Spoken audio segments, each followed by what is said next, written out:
नमस्कार। अभ्युत्कर्ष हिंदी क्लासेज में आप सबका हार्दिक स्वागत, अभिनंदन।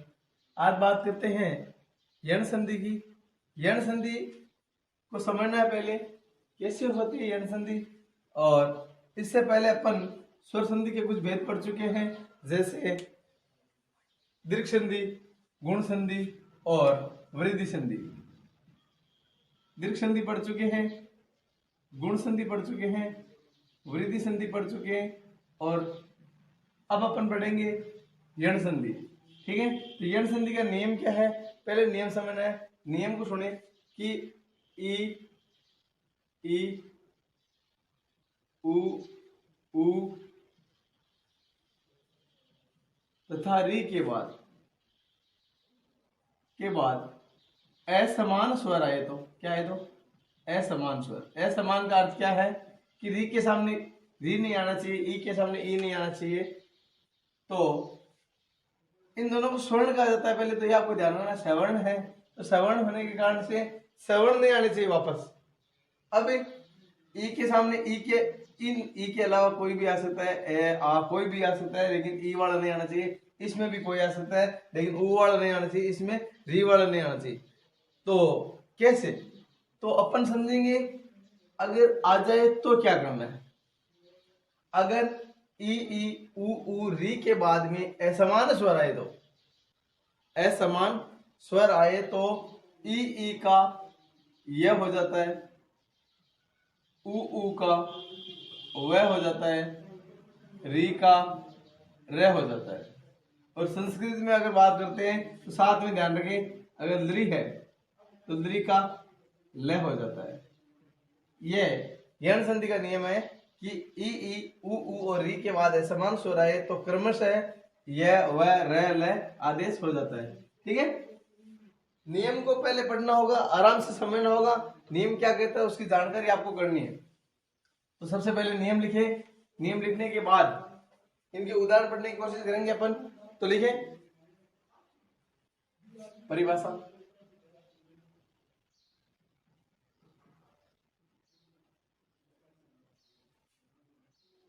ई उ तथा ई उ तथा री के बाद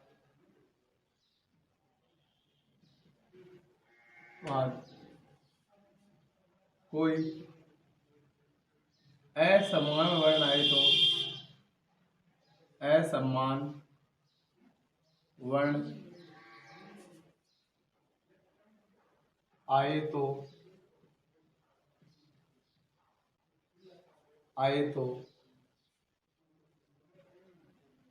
ई का ये, उ का व तथा री का रे आदेश, री का रे आदेश हो जाता है। ठीक है, कैसे होता है? अच्छा, पहचान क्या है? तो आधे अक्षर के बाद में यह व रे मिलेंगे आपको पहचान के रूप में। देखिए पहचान,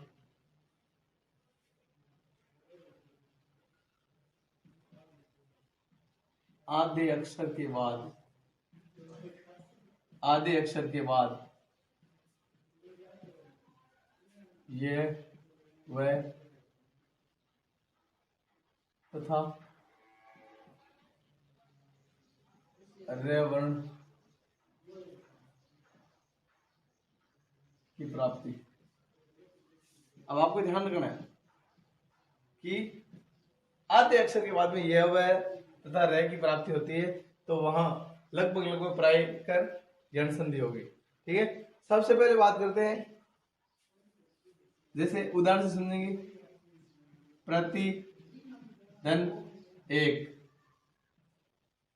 प्रतिधन एक, तो प्रति जो शब्द है, प्रति शब्द का पहले शब्द का अंतिम वर्ण, अंतिम स्वर क्या है उसको समझना है, और आगे क्या है वो भी देखना है। तो ध्यान से देखेंगे, प्र, त, छोटी ई और उसके बाद में ए, उसके बाद में क। अब नियम कहता है कि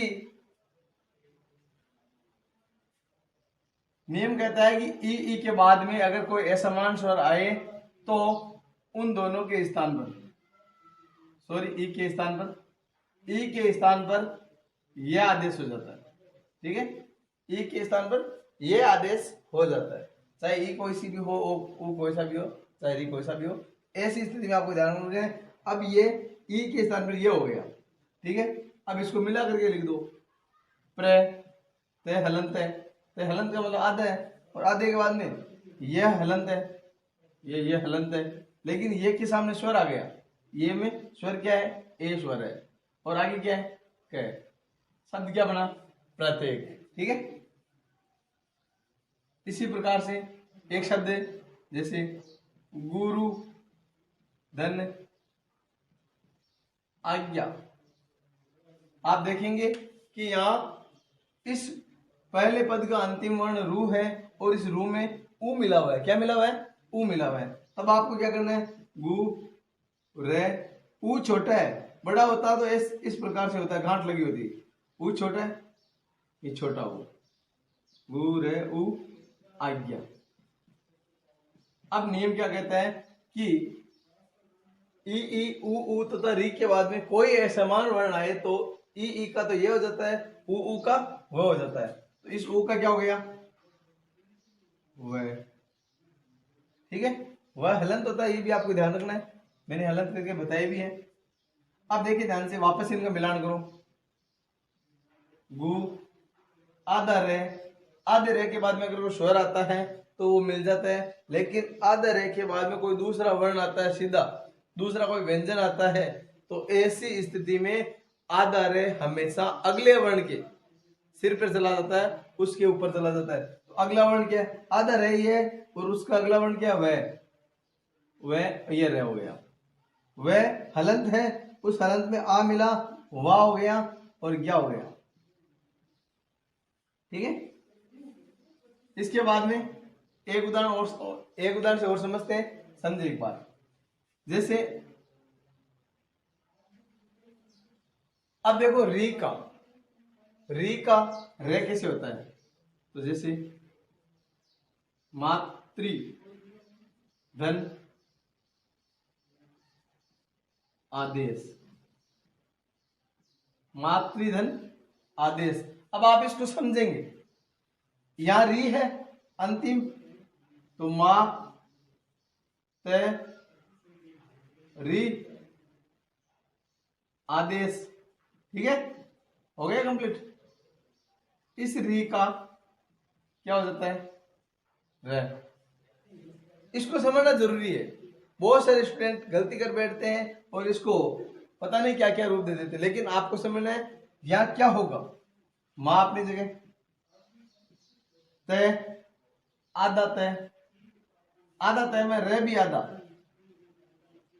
तय और रे जब मिलता है, दोनों हलंत, तब त्रय बनता है। क्या बनता है? त्रय बनता है। तो ये त्रय, अब इस त्रय भी अभी तक हलंत है ये, लेकिन जैसे इसमें आ मिला तो मात्रा हो गया, इसके बाद में आदेश, मात्रा आदेश। ठीक है, तो कहने का मतलब अपन संधि तो करना सीख गए, अब संधि विच्छेद करना है। संधि विच्छेद कैसे होता है वो भी समझ लें एक बार, उसके बाद अपन इसके उदाहरण पढ़ेंगे। जैसे एक शब्द है अत्युत्तम, अत्युत्तम शब्द है। अब आपको पहले ढूंढना है कि पहचान क्या है। आधे अक्षर के बाद में यह वह रे की प्राप्ति हो रही है। ठीक है, तो आधा अक्षर है यहाँ, इसके बाद में यह आया है, तो पहले ए लिखो, फिर आधा तय लिखो, फिर यह आया ये, और उसके बाद में इस ये में ऊ मिला हुआ है, ऊ मिला हुआ है। चलो एक बार इसको ऐसे लिख देते हैं, यू तम। ठीक है, अब इस यू में क्या मिला है? एक ये और एक ऊ। छोटा है बड़ा है? छोटा है। ठीक है, ध्यान रखिए। अब स्थितियां और चेंज हो गई, ये किसके स्थान पर आता है? तो ई का ये होता है तो ये का क्या हो जाएगा, ई हो जाएगा। ठीक है, अब दिक्कत रही कि छोटा होगा कि बड़ा होगा, यह आपके अनुभव पर, आपके शब्दकोश पर निर्भर करेगा, आप किस प्रकार से जानते हैं। तो ध्यान रखिए, यहाँ ए, अब तय, अब तय में इन दोनों ई में से कोई ई लगाना है तो कौन सा लगाएंगे, छोटा ही लगेंगे, अति बनेगा, क्या बनेगा, अति, अति अत्यधिक, अति उपसर्ग भी है। इसके बाद उ तय में, तो अति धन उत्तम। ठीक है, दूसरा उदाहरण समझेंगे, जैसे शब्द लिखा हुआ है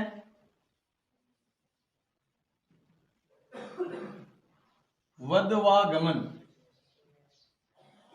वधवागमन शब्द लिखा है।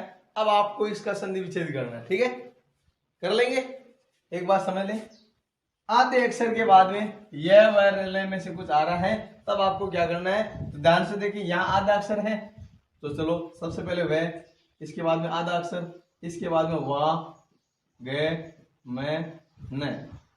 अब ये वाह किसे बनता है, एक तो वह हो गया, एक होगा ए या आ, इतनी सी तो है। लेकिन अगर ए मिलता है तो निश्चित रूप से यहाँ फिर वधवागमन होता, लेकिन यहाँ क्या लिखा है, वधवागमन, तो ए नहीं आ हो जाएगा। ठीक है, ठीक। अब ये वह किससे बनता है, किसके स्थान में बनता है, तो ये बनता है या तो छोटा ऊ या फिर बड़ा ऊ, इन दोनों के स्थान पे। ठीक है, अब ध्यान रखना आपको कि हमेशा ही जब नाम लिखते हैं वधु तो वह आधा ध, अब इस ध में से आधा ध इसको हलंत करते हैं। ठीक है, अब इस हलंत में कोई स्वर, इन दोनों में से कोई मिलना है, तो ध्यान रखें वधु का ऊ बड़ा होता है तो वधु हो गया। इसके बाद में आगे आय, आ के बाद गमन, तो वधु धन आगमन। ठीक है, समझ में आ गया। एक उदाहरण और देखते हैं, फिर अपन संधि पढ़ेंगे पूरी कंप्लीट, उदाहरण पढ़ेंगे अलग से। जैसे एक शब्द है पितृनुमति, और ये शब्द परीक्षाओं की दृष्टि से बहुत इंपॉर्टेंट है। अब आपको ध्यान रखना है, यहाँ आधा शब्द दिखाई नहीं दे रहा है, आधा वर्ण दिखाई नहीं दे रहा है, तब आप क्या करें, यहाँ आधा वर्ण त्र है, क्या है ये त्र आधा है, इसमें ए मिला हुआ है, पी, इसको यहां से लिखे पी त्र नु मैं ती।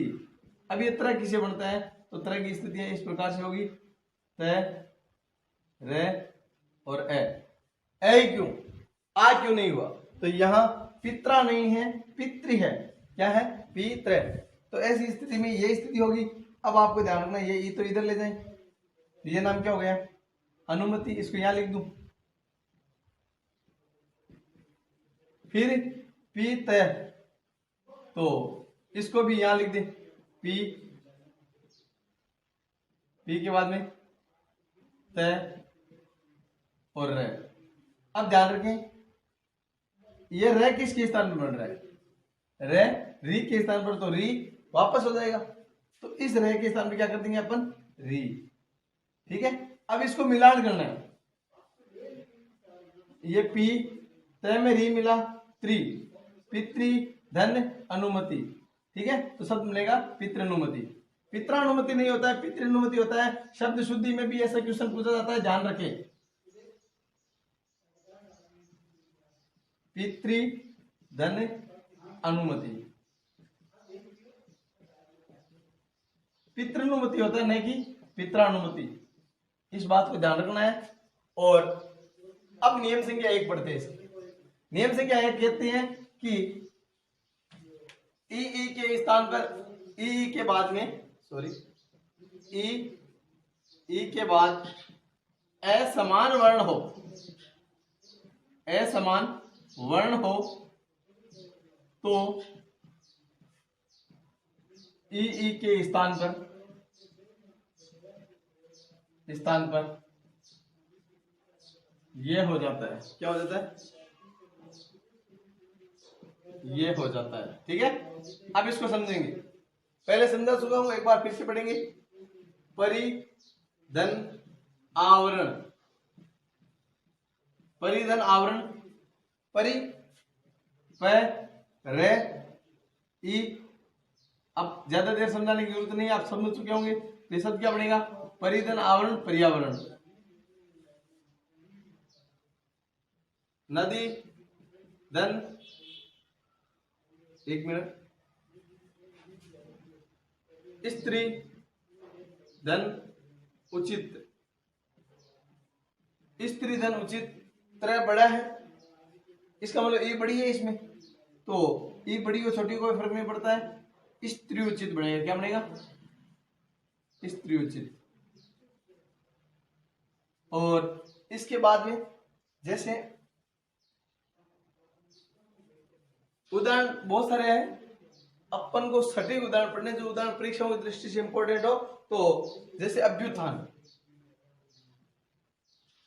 अभी धन उत्थान, अभिधन उत्थान।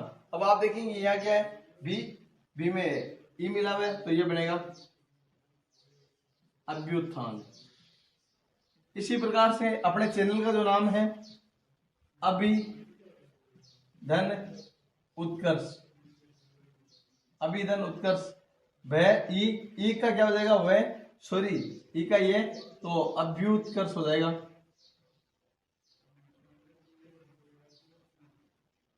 अभ्युत्कर्ष। इसी प्रकार से नी धन आय, क्या बनेगा? न्याय। परीक्षाओं में बहुत इंपॉर्टेंट है, आपको ध्यान रखना है। प्रत्येक शब्द पर आपका फोकस होना चाहिए। और इसी प्रकार से जैसे यदि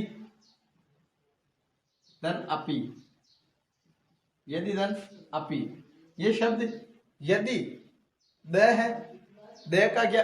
द के बाद ई है, तो ये यद्य हो जाएगा, यद्यपि। ठीक है, छोटे छोटे उदाहरण जैसे न्यून, नी धन ऊन, न्यून, न्यून कम। तो नियम संख्या 1, आधे अक्षर के बाद में यह हुआ है तथा रे की प्राप्ति हो रही हो। तो अब ये तो पहचान है। अब नियम संख्या 1 है कि ई के बाद में असमान वर्ण हो तो ई के स्थान पर क्या करते हैं? ये करते हैं। उदाहरण देखें, और भी उदाहरण की चर्चा करते हैं। तो जिस प्रकार से एक उदाहरण है सखी धन आगमन, सखी धन आगमन, ये हो जाएगा सख्यागमन। ठीक है, तो नियम संख्या 1 क्लियर होता है। आगे बढ़ते हैं, नियम संख्या 2 की चर्चा करते हैं। नियम संख्या 2 क्या कहता है?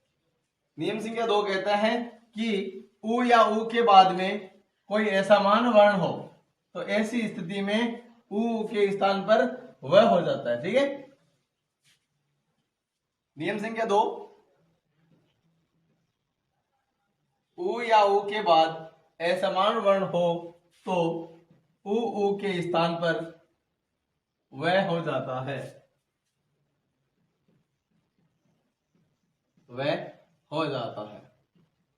ठीक है, अब आपको मैंने नियम बताया था, नियम के साथ आपको ये करना भी बताया था। तो ऐसी स्थिति में एक एक शब्द समझना है और शब्द के साथ ही जिस प्रकार से मधु धन अरि, मधु धन अरि, यहां जो शब्द है पहले शब्द का अंतिम वर्ण, और अंतिम वर्ण वो भी स्वर देखें तो क्या है? मैं ध उ के बाद में अरि। ऐसी स्थिति में कहते हैं कि उ के बाद में असमान वर्ण हो तो उ के स्थान पर वह कर देते हैं। तो इसके स्थान पर क्या करेंगे? वह करेंगे। क्या करेंगे? वह करने पर ये शब्द क्या बनेगा? तो मैं द हलंत है, हलंत के बाद अगर कुछ स्वर आता तो ये द पूरा भी हो सकता था और जो मात्रा आती थी वो मात्रा हो सकती थी, लेकिन कुछ नहीं है। आगे वह भी हलंत है, लेकिन वह के बाद में ए आया इसलिए वह पूरा हो गया, और इसके बाद में री, मधुवरी। ठीक है, जैसे गुरु धन आसन, क्या बनेगा? गुरुवासन, क्या बनेगा? गुरुवासन। रू छोटा है, इसको आप ध्यान रखिए। गुरु का जो पद होता है वो बड़ा होता है, लेकिन नाम तो है, उस नाम में रू क्या होता है? छोटा होता है। ये भी आपको ध्यान में। इसी प्रकार से सु धन आगतम बहुत ज्यादा प्रचलित है, आपको ध्यान रखना है, बहुत ही ज्यादा प्रचलित। ये सु, इस सु में क्या मिला? उ, तो उ को अलग निकाल देते हैं तो से आधा हो जाएगा, उ के स्थान पर वह हो जाएगा, और आगे आगतम, स्वागतम हो जाएगा। ठीक है। इसी प्रकार से सु धन अस्ति, सुधन अस्ति क्या बनेगा? स्वस्ति। ठीक है। और कई बार 2-3 मिलाकर के भी पूछे जाते हैं, जिस प्रकार से पर्यावरण जो शब्द है इसमें परि आ 2 उपसर्ग होते हैं, इस प्रकार से ये आपको ध्यान रखना। संधि में भी बहुत सारे हो सकते हैं, तो इस प्रकार के उदाहरणों की बात होती है, आपको ध्यान रखना होगा।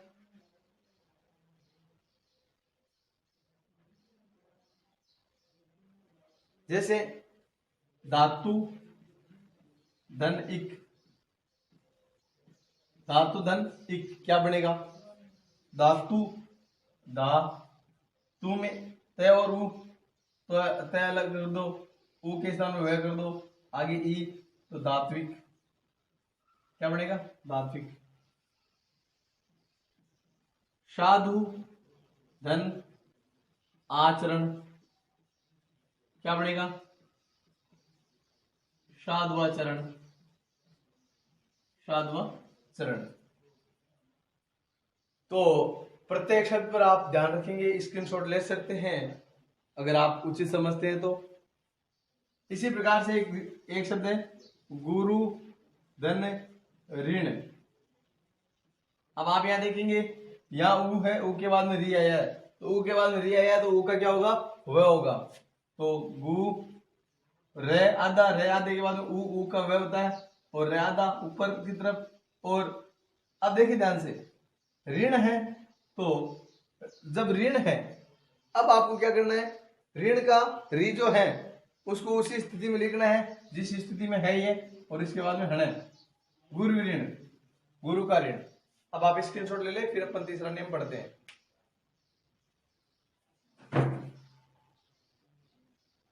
हाँ, स्क्रीनशॉट ले लिया तो हम आगे बढ़ते हैं। मिटा दूं उनको? चलो ठीक है। अब नियम नंबर 3। नियम नंबर 3 कहता है कि अगर री के बाद में असमान वर्ण हो, री के बाद में असमान वर्ण हो, तो री का रे हो जाता है। क्या हो जाता है? रे हो जाता है। तीसरा नियम कहता है कि री के बाद, हिंदी में एक री होता है, दोनों नहीं होते, इसलिए अपन एक ही बात करते हैं। री के बाद असमान वर्ण हो, असमान वर्ण हो, तो री के स्थान पर, री के स्थान पर रे हो जाता है। ठीक है।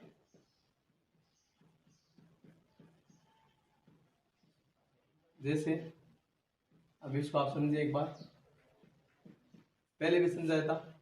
पितृ धन आज्ञा, मातृ धन आज्ञा, भ्रातृ धन आज्ञा, पितृ धन अनुमति, मातृ धन अनुमति, भ्रातृधन अनुमति।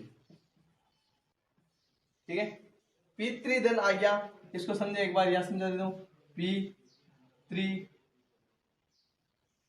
आज्ञा, ध्यान देंगे इस त्रि में, पी त री आज्ञा। ठीक है। अब आपको क्या करना है? इस री के स्थान पर क्या करना है? रे करना है। रे करोगे तो तय जब भी रे में मिलेगा तो त्रय बनेगा, ये ध्यान रखना है। और जब त्रय आ रहा हो तो इसका मतलब क्या है? तय और रे दोनों है। तो अब आपको क्या करना है? पी त्रि है। तो ऐसी स्थिति में आपको करना क्या है, ये ध्यान रखना है। त्रय दोनों मिलकर के त्रय बन जाएगा, त्रय हो गया, त्रय में आ मिला, त्रा हो गया, गे मिला, क्या हो गया, पित्रा क्या हो गया। इसी प्रकार से मातृधन आ गया, मात्रा आ गया, माता की आ गया, भ्रातृधन आ गया, भ्रातृ, भ्रात्रा क्या हो जाएगा, भाई की आ गया। पितृधन अनुमति, पित्रानुमति नहीं हो गई, ध्यान रखना, बहुत इंपॉर्टेंट है। पितृधन अनुमति, पितृ अनुमति, भ्रातृधन अनुमति, सॉरी मातृधन अनुमति, मातृ अनुमति, ठीक है। और इसी प्रकार से भ्रातृधन अनुमति, भ्रातृधन अनुमति तो भ्रातृ अनुमति हो जाएगा, भाई की अनुमति, ठीक है। तो इसी प्रकार से पित्रादेश, पितृधन आदेश, मात्रादेश, मात्रादेश, मातृधन आदेश। इसी प्रकार से भ्रातृआदेश हो जाएगा, भ्रात्रादेश, भाई का आदेश, बड़े भाई की इच्छा, इच्छा भी हो सकता है, तो अपन इच्छा का भी एक उदाहरण करेंगे, भ्रातृधन आदेश। इसी प्रकार से पितृच्छा, पितृच्छा, पितृधन इच्छा, ई छोटा होता है, ध्यान रखें, पितृच्छा। तो कहने का मतलब अपन ने जो नियम पढ़ा है, री के बाद असमान वर्ण हो तो री के स्थान पर रह हो जाता है। तो प्रत्येक उदाहरण को समझने की कोशिश की, आप स्क्रीनशॉट लें। और खास बात, अगर अभी तक आपने अभ्युत्कर्ष चैनल को सब्सक्राइब नहीं किया तो उसको सब्सक्राइब करें और लाइक करें, कमेंट करें, शेयर करें। और डिस्क्रिप्शन बॉक्स में आप जितने लिंक दिए हुए उन लिंक को एक बार फिर से देखें ताकि कंप्लीट हो जाए, ठीक है। और ज्यादा से ज्यादा शेयर करें। अब मिलते हैं नेक्स्ट वीडियो के साथ। ओके फ्रेंड्स, मिलते हैं नेक्स्ट टाइम।